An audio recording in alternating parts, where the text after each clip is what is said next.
Imagine you found yourself in the middle of the Napoleonic Wars, transported back in time to 1805. You stand on the shores of Boulogne, France. Around you, French soldiers are preparing for what they believe is the most important moment of their lives, the invasion of England. The air smells of salt and sweat, and there's a tension that grips everyone. Napoleon Bonaparte, the man himself, is right there, larger than life. His presence commands the entire scene. You've read about him, how he rose from a young Corsican artillery officer to the Emperor of France, reshaping Europe. But nothing could prepare you for seeing him in the flesh. He's a calculating genius, a man who believes that destiny is his for the taking. His eyes gleam with confidence, and you can hear him discussing plans to cross the English Channel. He's convinced that victory is inevitable. But you know something the people around you don't. The invasion of England will never happen. You know about the British fleet, about Admiral Nelson, and the devastating naval battle of Trafalgar that's looming just over the horizon. As you watch these men preparing to conquer a nation, there's a strange weight on your shoulders, knowing that their dreams will soon shatter. And then, time slips. You're no longer in Boulogne. Now you find yourself standing on the battlefield of Austerlitz. It's December 2nd, 1805, and the air is bitterly cold. Snow covers the ground, and you can barely feel your fingers.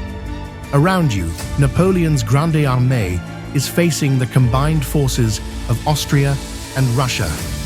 This battle is a masterpiece of deception. Napoleon, ever the strategist, pretends to weaken his center, drawing the Allies in, only to strike back with ruthless precision. From where you stand, you can see the chaos, the shouting, the cannon fire, the soldiers charging into the fray.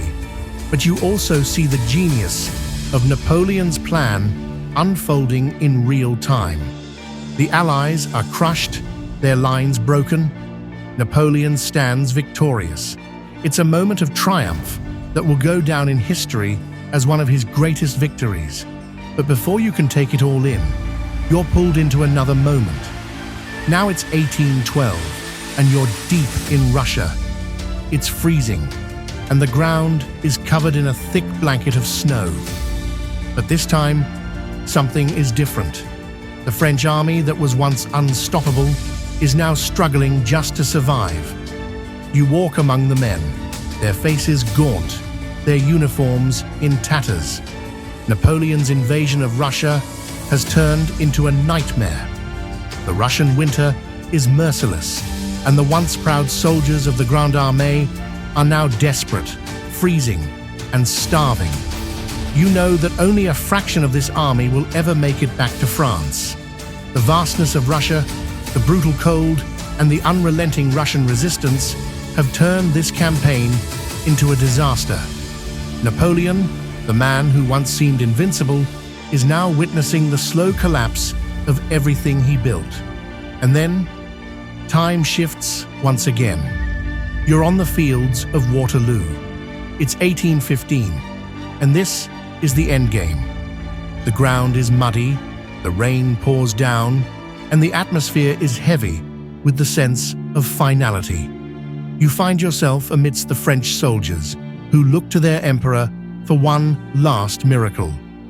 Napoleon is still commanding, still confident, but you can feel that his time is running out. The battle rages on. You watch as the French infantry forms squares to fend off the British cavalry. Wellington's forces hold the line, and soon the Prussians arrive. The French are outnumbered, outgunned, and exhausted.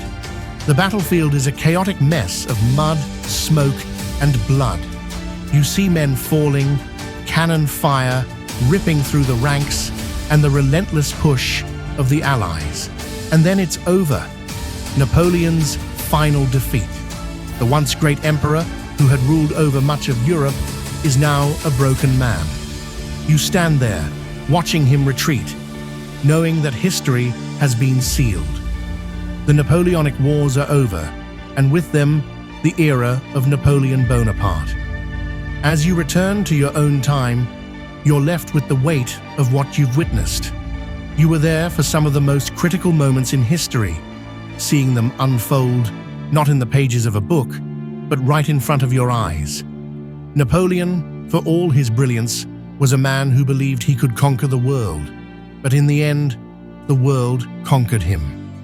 History, as you've learned, is not just about dates and battles. It's about people, real, flawed, ambitious, and vulnerable. You were there, you saw it all, and now you carry those moments with you. If you had the chance, would you go back again? Like and subscribe to my YouTube channel for more videos like this.